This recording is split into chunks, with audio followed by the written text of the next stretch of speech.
قل یا ایھا الناس ان کنتم فی شک من دینی، اب یہ بڑا ایک فیصلہ کن سا انداز خطاب ہے یہاں، کہہ دیجئے اے نبی، اے لوگو، ان کنتم فی شک من دینی، اگر تمہیں میرے دین کے بارے میں کوئی شک ہے، یعنی تم مجھ پر دباؤ ڈال رہے ہو کہ میں تمہارے دین کی پیروی کروں، تو تمہیں کچھ شک ہے شاید میرے بارے میں کہ میں اپنے دین پر پوری طرح جازم نہیں ہوں، پوری طرح قائم نہیں ہوں، شاید مجھے اس کے اوپر پورا وثوق حاصل نہیں ہے، یہ جو تم محنت کر رہے ہو، مجھے جو ہے مجھ پر دباؤ پریشرائز کر رہے ہو مجھے، قل یا ایھا الناس ان کنتم فی شک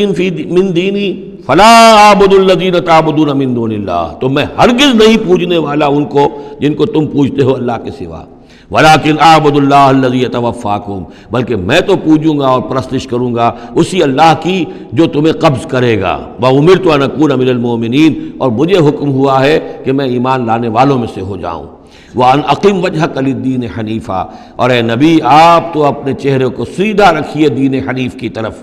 دین کی طرف حنیف ہو کر، یکسو ہو کر، وَلَا تَكُونَنَّ مِنَ الْمُشْرِكِينَ، اور ہرگز نہ ہوئیے ان مشرکوں میں سے، وَلَا تَدْعُ مِن دُونِ اللَّهِ مَا لَا يَنفَعُكَ وَلَا يَضُرُّكَ، اور مت پکاریے ہرگز اللہ کو چھوڑ کر ان ہستیوں کو جنہیں یہ پکار رہے ہیں جو نہ نفع پہنچا سکتی ہیں اور نہ نقصان، فَإِنْ فَعَلْتَ، اور اگر بالفرض آپ نے ایسا کیا، فَإِنَّكَ إِذًا مِّنَ الظَّالِمِينَ، تو پھر آپ بھی ظالموں میں سے ہو جائیں گے، وَإِن يَمْسَسْكَ اللَّهُ بِضُرٍّ فَلَا كَاشِفَ لَهُ إِلَّا هُوَ، اور اگر اللہ تعالیٰ آپ کو کوئی ضرر پہنچائے، تکلیف پہنچائے، تو کوئی نہیں ہے اس کا کھولنے والا، دور کرنے والا سوائے اس کے، وَإِن يُرِدْكَ بِخَيْرٍ، اور اگر وہ ارادہ کر لے آپ کے ساتھ بھلائی کا، خیر کا، اچھائی کا، فَلَا رَادَّ لِفَضْلِهِ، تو اس کے فضل کو لوٹانے والا کوئی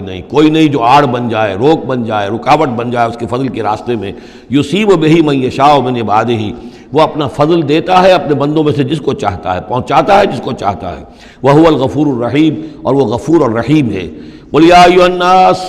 کہہ دیجئے اے لوگو،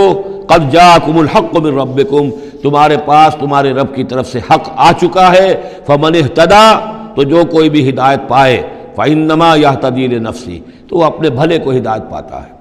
اس کا فائدہ اسی کو ہوگا، عاقبت اس کی سنورے گی، اللہ کی رحمت اس کے شامل حال ہوگی، وَمَنْ ضَلَّ، اور جو بھٹک جائے، جو گمراہ ہو جائے، فَإِنَّمَا يَضِلُّ عَلَيْهَا، تو وہ بھی اپنی جان پر وبال لے گا، اس کا سارا وبال اس کی اپنی جان پر آئے گا، وَمَا أَنَا عَلَيْكُمْ بِوَكِيلٍ، اور میں کوئی تمہارا ذمہ دار نہیں ہوں، میں تمہارے اوپر کوئی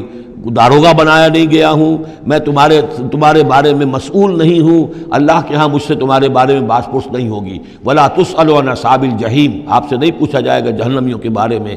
وَاتَّبِعْ مَا يُوحَىٰ إِلَيْكَ، اور اے نبی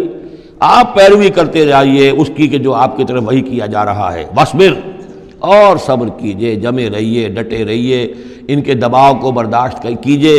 حتیٰ یحکم اللہ، یہاں تک کہ اللہ تعالیٰ فیصلہ سنا دے، وَهُوَ خَيْرُ الْحَاكِمِينَ، اور یقیناً وہ بہترین فیصلہ کرنے والا ہے۔